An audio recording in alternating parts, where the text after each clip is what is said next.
Welcome to our channel. Today we how to update NVIDIA drivers in GeForce Experience step by step clearly. Open the NVIDIA GeForce Experience application. If you don't have it installed, download it from the official NVIDIA website. Once the application is open, navigate to the Drivers tab located at the top of the window. Here, you will see the current driver version installed on your system. Check for updates by clicking on the Check for Updates button. If an update is available, you will see an option to download the latest driver. Click the Download button to initiate the download process. Wait for the download to complete. Once the download is finished, a prompt will appear.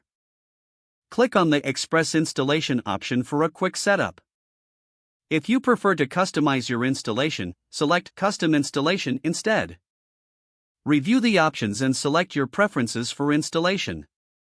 After making your selection, click on Next to proceed. The installation process will begin, and it may take a few minutes. Once the installation is complete, you will receive a notification. You may need to restart your computer for the changes to take effect.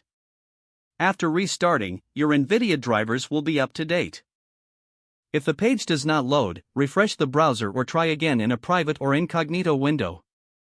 Make sure you are using the correct email address, then retype it carefully to avoid small typos. If your password is not accepted, use the Reset option and create a new strong password you can remember. Check your spam folder for verification or security emails, then complete any requested confirmation steps. Enable two-factor authentication if available to improve account security and reduce unauthorized access risk. After signing in, review your profile details so your contact information and settings are accurate and current. If you see an error message, note it down and try again after restarting your device and internet connection. Log out when you finish, especially on shared devices, to keep your account and payment information secure. If the page does not load, refresh the browser or try again in a private or incognito window. Make sure you are using the correct email address, then retype it carefully to avoid small typos. If your password is not accepted, use the Reset option and create a new strong password you can remember. Don't forget to like this video and subscribe to our channel for more step-by-step tech guides.